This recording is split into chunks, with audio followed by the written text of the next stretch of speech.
Yo, what's going on, guys? Happy Saturday. Hopefully everyone's having a good, relaxing weekend. Boy, this is a quiet weekend on all fronts. I didn't get much on the old interwebs today. About a couple hour ago, I guess. Hopped on just your regular old where we go, your Reddits, your Twitters, and whatever. Not a lot going on, surprisingly. The calm before the storm, maybe? Who in the hell knows? I hopped on real quick. I don't have much this evening. A couple things. A couple funny things with this whole Vlad video going on. And then a damn documentary maybe some of you guys have seen. I just finished watching it. I wanted to share that more than anything. But we don't have squadouche going on. This is a quiet weekend. So enjoy it. Get out, do whatever you got to do. Relax, stay home, get drunk, eat, whatever, right? What do we got? Oh, nice to see the backing of some of these Congress folks over here with this whole banning the goddamn stock trading, right? What I found crazy, we'll start down here. September 2021 report by insiders found that 54 members of Congress have failed to properly report their transactions. One is too many when you're in this type of position, right? So we've got, what do we got? 27 lawmakers recently wrote a letter urging House leaders to act quickly to bring common sense, bipartisan legislation to the floor banning members of Congress from stock trading, which is absolutely outstanding. Let's get this done, you cheating bastards. Why in the world should they have... This is just way too many. You know, they shouldn't be trading in the first place. Just think about it. You want to talk about conflict of interest and all that? I mean, good night. This Jerome Powell thing. I didn't realize they got him blasted up as a temporary. February 4th, 2022, the Fed Reserve, based on Friday, named Jerome Powell as chair pro tempore, pending Senate confirmation for his second term. I didn't even realize that his second term was up and coming up. So Mr. Money Printer is getting ready for a second term here. I'm sure they're going to fire him in there, right? Kind of weird how I didn't know about it. I didn't know if you guys did either. So, Jerome, get back in there, start printing this money, or continue printing this money, sir. Thank you very much. I think Astro put this together, but if you click this link here, there's a turd of a interview here. Episode 20, Confronting Billionaire CEO of Robinhood, Trillionaire Mindset. So this thing was an hour. I'm not watching this thing, I'll tell you that right now. An hour and 31 minutes, but Astro put together, for me, it was pretty eye-opening. This little clip that's just funnier than For me, it was pretty eye-opening. We were doing a little research, and what I found out was, people weren't only pissed about GameStop. You've been at the center of controversy before all that. SEC probes. I mean, I just found out you had the largest fine from FINRA ever. You're asking people to use your app to put their money in and to potentially lose some money, right?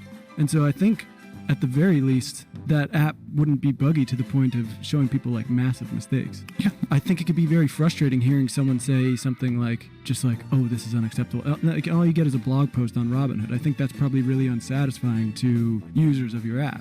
Yeah, I mean, by that time, they had already made the decision to restrict. I'm not a broker. I'm not the president of the clearing firm. So I wasn't the one that made the decision, right? There was a clearing firm. Ken Griffin was.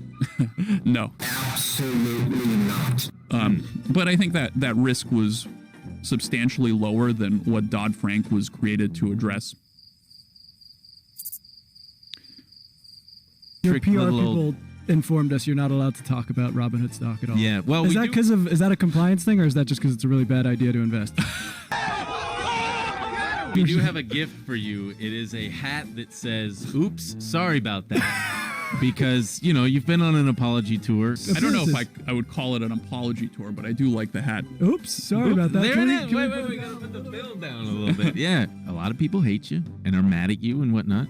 Why not just quit? You can add a second B to Robinhood. Robinhood, like Well, that might imply that you're Robin the Hood, That's and true. I don't think Okay, that's really fuck what me. they're. If he were to appear here and grant you one wish, what would that wish be? Everyone being an investor. That's That's it? your wish? That's your one wish? Jesus Christ. Buddy, that's the wrong answer. why We not would have just- accepted peace in the Middle East. You could have said Free healthcare for all. redistributed wealth so they don't need to do these Or trades. how about $1 million per Cut out share the at middleman. GameStop? What a selfish answer, Vlad. Outstanding, Astro, sir. That's awesome. I think Robin Hood. I'm gonna buy some more puts starting next 2,000 week. left. You guys want to watch this turd? I guess we can fire this stupid ass thing in here. TMG Studios originally did this. Astro, I think, put that clip together, but that's freaking outstanding, man. Yeah, I don't see Robinhood being around. Somebody's gonna have to buy that thing, or they're just gonna bankrupt it. So get your puts ready. Not a financial advice, obviously. Unusual whales.